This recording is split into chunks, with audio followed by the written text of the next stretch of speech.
Enseigner l'économie, la pédagogie, la philosophie, la physique, le droit, la spiritualité ou encore la sociologie. L'école Ujima a relevé le défi et autant te dire que c'est lourd.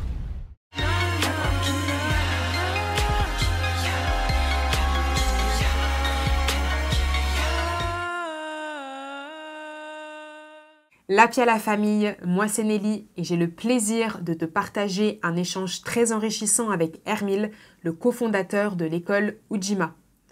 J'aimerais pouvoir te décrire en quelques mots cette initiative, mais elle est tellement riche que je préfère laisser Hermile te la présenter. On va aussi parler de connaissances, de méthodes d'apprentissage, de nutrition et on finira par une annonce.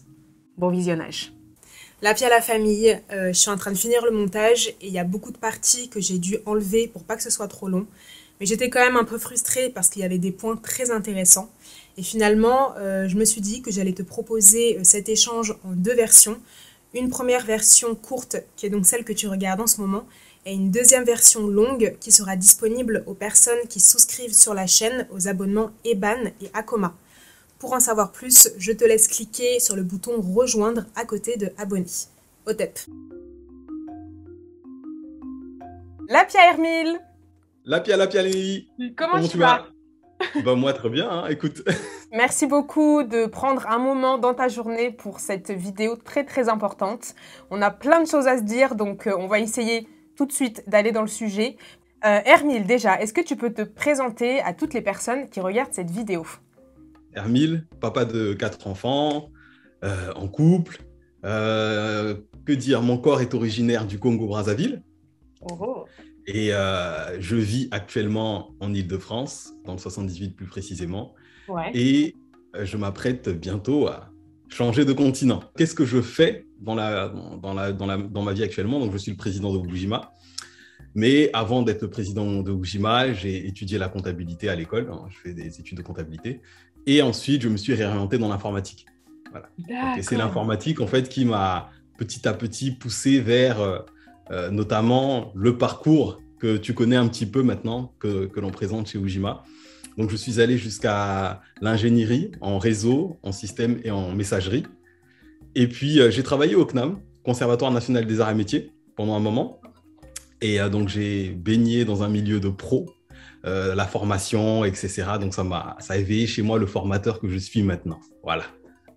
Waouh, purée. Donc, comptabilité, informatique, ingénierie, c'était dans l'informatique? C'était dans l'informatique aussi, oui. Et waouh, ok. J'aimerais donc que tu nous présentes un peu plus l'association Ujima. Comment tu l'as décrit et aussi quels sont vos objectifs dans l'association? Alors, Ujima, déjà, c'est important de rappeler le socle de cette association. Donc, c'est un mot swahili, hein. C'est un mot swahili, Ujima, qui se rapporte à la responsabilité collective, au travail collectif. Donc, on a donné ce nom vraiment parce qu'on veut faire prendre conscience à tout un chacun qu'on est tous responsables du monde que l'on veut voir, du monde que l'on veut créer, du monde dans lequel on veut vivre. Donc, c'est ce niveau de responsabilité-là. Et du coup, on veut conduire les individus à un niveau de responsabilité. Donc, ça, c'est déjà la trame même des choses. Ensuite, Ujima, c'est aussi un acronyme. Il y a le U pour unification, donc c'est notre politique en fait quelque part. Il y a l'unification, le J c'est pour la jonction, le I pour l'interdépendance, on veut rappeler qu'on est tous interdépendants, le M c'est pour le maintien et le A c'est pour l'amélioration continue. Ça fait un peu penser justement au processus d'amélioration continue qu'il y a dans l'informatique. Donc j'ai vraiment pensé la chose avec l'esprit de l'ingénieur informatique que je suis, où il y a des étapes, différentes étapes. Dès qu'on atteint une étape à peu près correcte, on la maintient et puis ensuite on l'améliore. Donc voilà un peu pour le nom. Donc Ujima, c'est un peu ça.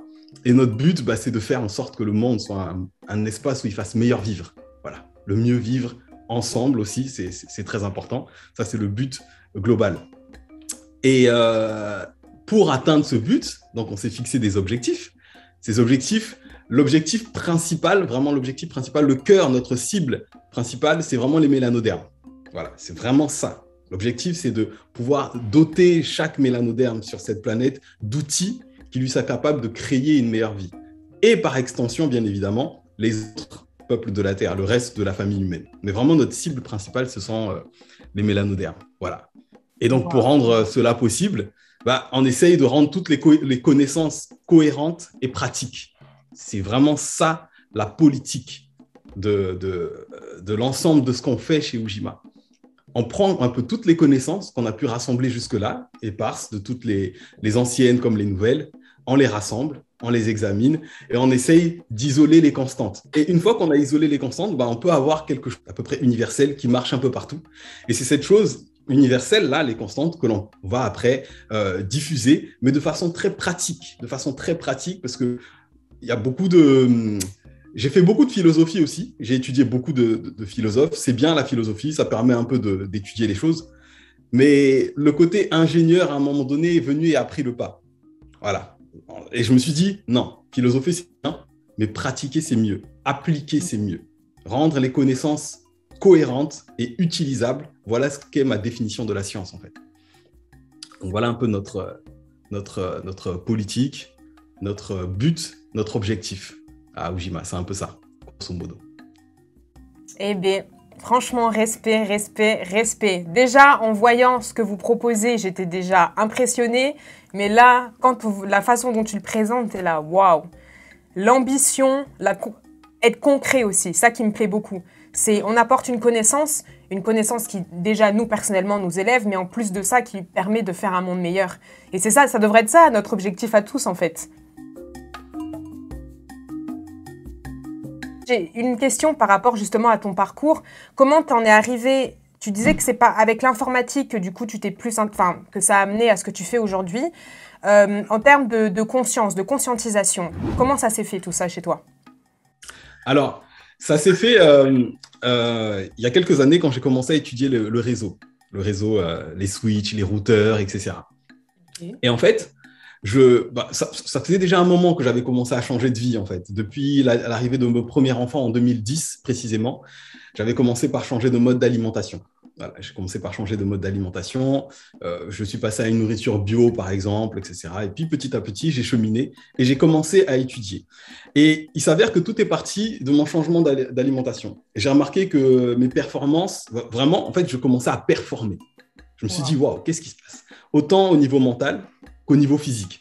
Donc, j'arrivais à enregistrer les choses beaucoup plus facilement. J'arrivais à comprendre les choses beaucoup plus facilement. Et à un moment donné, j'ai commencé à réfléchir différemment. Donc, je sais pas aujourd'hui quelle est la mécanicité derrière le changement d'alimentation, mais en tout cas, j'ai commencé à réfléchir différemment. Et là, j'ai commencé à faire des associations. Voilà, quelqu'un dans le milieu justement de la philosophie, etc., appelle ça la dissociation. La dissociation, c'est la capacité à lier des univers et à en créer un nouveau. Donc, j'ai développé cette faculté-là et cette capacité. Et donc, j'ai commencé à me dire, en quoi maintenant, le fait que j'ai changé d'alimentation, que ça a changé ma vie, en quoi est-ce que maintenant je peux changer ma réalité? Je peux changer mon environnement. Je peux améliorer ma famille. Donc, c'est parti de là. Et donc, comme j'étais dans l'informatique, dans l'étude avec les réseaux, etc., à l'époque, j'étais marié avec mon ex-femme et il y avait des problèmes de couple, comme un peu dans tout. Et un jour, comme ça, j'étudiais un protocole réseau et je me suis dit, comment font deux terminaux pour communiquer? Il y a un point, il y a un terminal A, un terminal B, et il y a différents protocoles. Le protocole qui permet de communiquer avec connexion et un autre protocole qui permet de communiquer sans connexion. Ce protocole sans connexion, c'est un peu dis ce que tu veux, je m'en fous, quoi. Que je t'entende, que tu n'entendes pas, moi je t'envoie la com. Or, je me suis rendu compte que cette com ne fonctionnait pas entre deux humains, mais qu'il y avait un autre protocole qui existait. C'est le protocole qui permet de faire une connexion avec l'autre terminal pour pouvoir discuter, pour pouvoir échanger des données. Et c'est ce protocole-là, en fait, qui était retenu, surtout pour des communications très importantes. Et c'est parti de là. Et là, je me suis dit, tiens, si je commençais à appliquer ce protocole à ma vie, et j'ai commencé à rechercher, à transposer les concepts de l'informatique à la vie. Et dans mes recherches, je me suis rendu compte que l'informatique, en fait, avait été mis au point, avait été créée quelque part par des initiés, par des hauts initiés. Et là, je me suis dit, mais il y a un truc. J'ai commencé à m'intéresser à ma spiritualité, donc la spiritualité africaine, etc.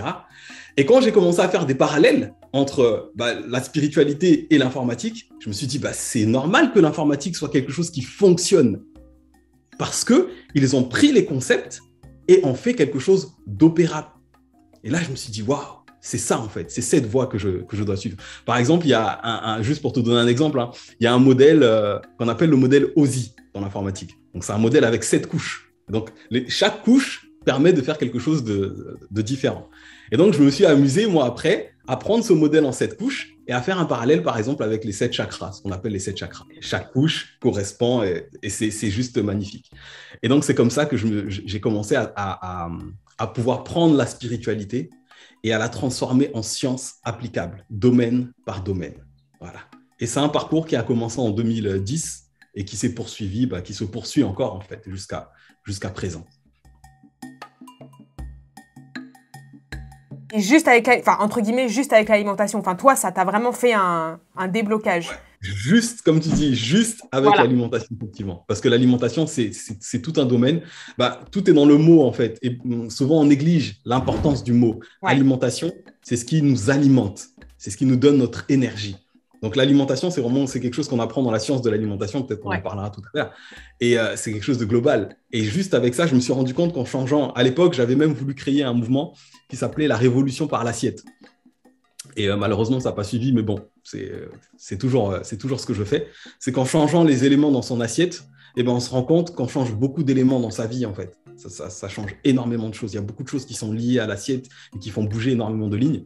Et donc, j'ai passé des journées, des heures, des nuits à étudier, à dormir très peu sans être fatigué, à expérimenter des choses, à accumuler les échecs. Et c'est par ces échecs-là, ces analyses-là, que j'en suis arrivé là où j'en suis. Donc, pour reprendre un petit peu sur Ujima, sur l'association qui est donc, que vous appelez aussi une fun schooling, donc une école drôle, je ne sais pas comment vous traduisez ça en français. Donc, vous proposez des cours sur 4 ans, avec à chaque fois un niveau un petit peu plus élevé. Et j'ai essayé de relever à peu près les différentes thématiques que vous abordez. Ce n'est pas exhaustif. J'ai fait ma petite liste. Donc, il y a la sociologie, la philosophie, la sexualité, la nutrition, le droit, l'économie, la physique, la spiritualité. En gros, moi, j'ai une question qui est un mystère. Comment vous faites pour amasser autant de connaissances à un niveau pas seulement débutant ou même moyen, à un niveau au-dessus, à un niveau élevé? Alors, la réponse, déjà, comme je disais tout à l'heure, une partie de la réponse, c'est pour moi, ce qui a produit vraiment cette augmentation des aptitudes, c'est le changement d'alimentation, le changement d'environnement interne. Ça veut dire que j'essaye d'être extrêmement rigoureux sur ce qui m'alimente, tout simplement. Et on part du principe, Diana et moi, justement, on part du principe que l'être que nous sommes a des capacités immenses. On a la capacité de retenir, par exemple, je ne sais pas si vous voyez les griots en Afrique, ils ont la capacité de retenir énormément de choses. Voilà, on a des capacités, on pourrait se souvenir de toute sa vie, depuis le ventre de sa mère et même des vies d'avant. Je ne sais pas si nos auditeurs croient aux vies d'avant, mais voilà, on pourrait s'en souvenir. On a des capacités, on est capable de le faire, on a des aptitudes pour le faire.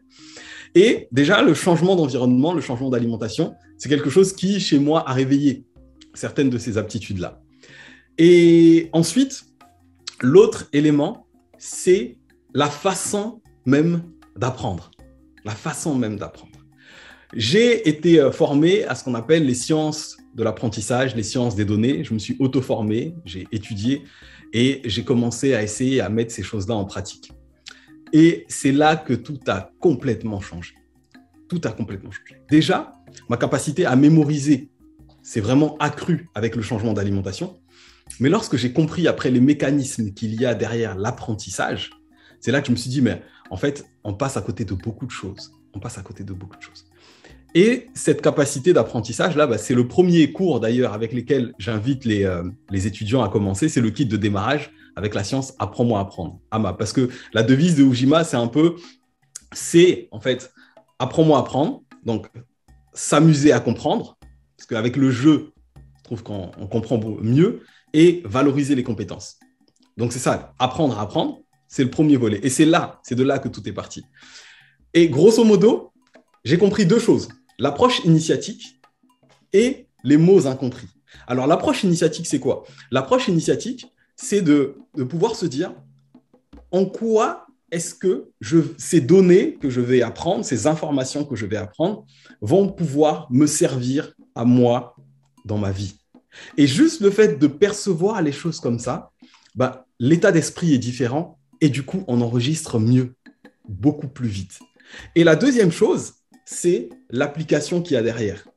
Vu que je les apprends pour mettre en pratique dans ma vie, le fait qu'il y ait une application derrière, une modélisation, une utilisation, bah, fait qu'on arrive à amasser rapidement les choses. Et c'est ça qui vraiment a permis que l'on puisse vraiment étudier énormément de disciplines en voyant les liens qu'il y a entre elles et en les appliquant dans notre vie, bah, on a pu retenir énormément d'informations, mais de façon très rapide en fait. Et effectivement, c'est quelque chose qui serait inaccessible à beaucoup et qui est inaccessible à beaucoup de gens. Parce qu'effectivement, on parle de beaucoup de choses et on ne se contente pas simplement de rester en surface, on va en profondeur. Et on prend le temps d'analyser chaque mot aussi, de s'arrêter sur chaque mot incompris, parce que ça, c'est un élément qui est super important. Lorsqu'il y a un mot incompris quelque part, eh ben, c'est tout le reste en fait, qui est mal compris ou pas compris du tout. Et donc, c'est pour ça que certains diront que oui, la lecture rapide, etc., c'est bien. Nous, on n'est pas du tout dans la lecture rapide, par exemple. On aime prendre le temps sur les choses, on aime définir les termes. Et c'est d'ailleurs pour ça que Diana et moi, on est en train de travailler sur un dictionnaire fonctionnel. Parce que lorsque j'ai découvert cet élément-là, la fonctionnalité des mots, je me suis dit, c'est vraiment ça, en fait, qui peut nous faire passer à un autre stade. Et quand on a commencé à l'appliquer dans notre propre vie, on s'est rendu compte que ça allait très vite. Ça allait très vite. Donc, on arrivait à définir un mot de façon fonctionnelle, ça allait très, très vite. Et donc, on a amassé des bouquins. Dommage que je ne peux pas montrer ma bibliothèque, mais voilà quoi. Et on a amassé énormément de bouquins. Et dès qu'on a compris un peu les choses dans leur globalité, un peu comme un puzzle, dès qu'on fait les contours du puzzle, il est beaucoup plus facile après de mettre toutes les pièces à l'intérieur. Donc, c'est un peu ce qui se passe. On a compris à peu près les contours de la vie, de comment elle fonctionne, de son but, de là où elle va. Et du coup, dès qu'on apprend une information, quelle que soit la discipline, tout de suite, on arrive à en faire quelque chose. Ce qui fait que il y en a qui vont lire un livre en 2 semaines. Ok. Le même livre, moi, je l'aurais lu en 1 mois. Mais sauf qu'en le lisant en 1 mois, je serais tellement allé grappiller autour de tout ce qui gravite qu'en 1 mois, j'aurais amassé une tonne d'informations que celui qui a lu ce livre en 1 semaine n'aura pas amassé. Et du coup, je serais capable de restituer ce livre, non seulement avec son contenu, mais avec plein d'autres contenus qui gravitent tout autour, justement. Et c'est là qui fait qu'en réalité, on gagne du temps, contrairement à ce qu'on pense.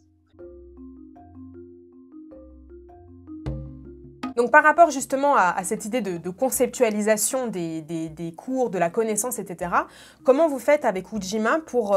vous faites des séquences, par exemple, je ne sais pas, la mélanine, hein, vous avez fait 4 ou 5 cours, je crois, vraiment sur la mélanine. Comment vous faites après pour vous dire, OK, voilà, dans cette première partie, comment vous faites justement pour restituer toute cette connaissance-là, sachant qu'elle est hyper large de base? Alors, ce qu'on fait, c'est qu'on raconte une histoire. On essaye de raconter une histoire avec des prérequis un peu, avec des prérequis et tout. Alors, comment ça nous est venu? C'est parce que ça fait un moment, en fait, qu'on parlait, que ce soit sur les réseaux ou en voyant des avis, etc., notamment sur l'alimentation. On parlait beaucoup sur l'alimentation, le changement d'alimentation, c'est important, etc. Et on s'est rendu compte à un moment donné avec Diana que 2 ans, 3 ans plus tard, il y avait toujours les mêmes questions qui revenaient. Et on était obligé de répéter les mêmes réponses, etc.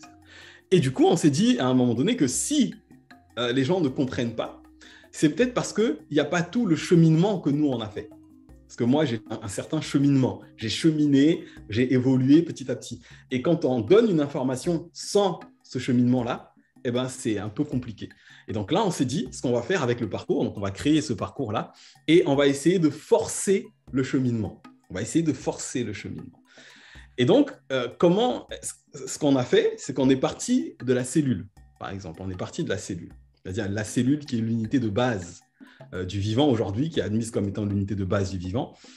De quoi a-t-elle besoin déjà? De quoi a-t-elle besoin? Quels sont les premiers besoins de la cellule pour pouvoir vivre? Et c'est là qu'on s'est dit, les besoins sont la nutrition, par exemple, la production, ça c'est un élément parce que les cellules se divisent, etc., etc., et la relation.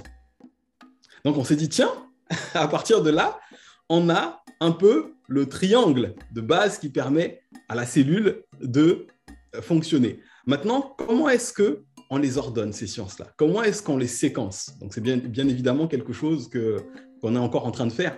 Mais du coup, on essaye d'obtenir le meilleur séquencement parce qu'une fois que les choses sont mises dans un certain ordre, eh ben, l'information rentre beaucoup plus facilement. Et c'est ce même principe qu'on applique en fait à toutes les sciences qu'il y a aujourd'hui à Ujima.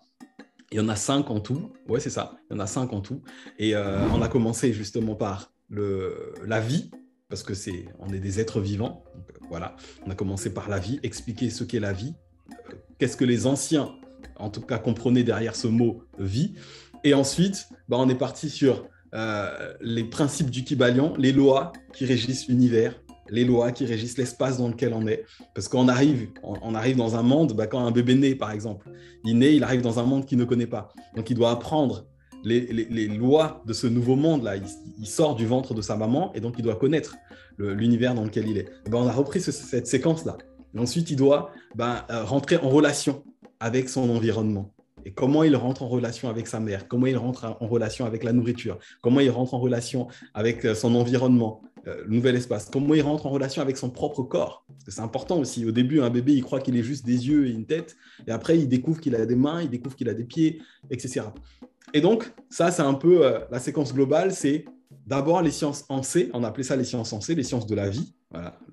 Ces 4 sciences que sont la vie, la science de l'existence, la science de la relation, la science de la reproduction et la science de la nutrition. Une fois qu'on connaît un peu notre environnement, là, on passe à la science de la négritude qui est propre, bien évidemment, à la connaissance pour les mélanodermes. On en a déjà un petit peu parlé, mais je voulais qu'on aborde quand même la collaboration qu'on met en place ou qu'on a mis en place avec Ujima, donc Ujima et Afrochronique. Donc pour expliquer un petit peu comment ça s'est passé, donc toi et Diana, qui est donc ta compagne avec qui vous avez conçu Ujima et tous les cours qui vont avec, vous m'avez contacté pour me proposer de me fournir tous les cours que vous proposez, donc les différentes séquences dont tu viens de mentionner. Et vous m'avez proposé de les mettre, de me les fournir pour Afrochronique et pour pouvoir proposer sur Afrochronique, voilà, une première, une introduction à tout ce que vous proposez déjà. Et vous avez commencé avec la mélanine. C'est pour vous annoncer à tout le monde, la famille, qu'il va y avoir cette collaboration, ce partenariat entre deux structures, deux structures qui ont, je pense, le même objectif à la fin, qui est donc de nous permettre de nous ouvrir au monde et de faire de ce monde un environnement meilleur. Et je suis très contente que vous m'ayez contactée. Franchement, je suis honorée d'avoir accès à toutes ces connaissances qui ont dû prendre tellement de temps, c'est même pas qui ont dû prendre, qui ont pris tellement de temps à concevoir. Donc déjà, un grand merci pour votre confiance. Et vraiment, la famille, vous allez tellement... Vous n'êtes pas prêts. Vous n'êtes pas prêts pour ce qui arrive. Moi, je vous le dis. Pour vous annoncer un peu comment ça va se passer, notre première collaboration va se faire avec la vidéo sur la mélanine. Donc comme j'ai dit, ils nous ont donné, oui si, nous, parce que c'est pas que pour moi, donc ils nous ont fourni les cours, tous les cours particulièrement sur la mélanine.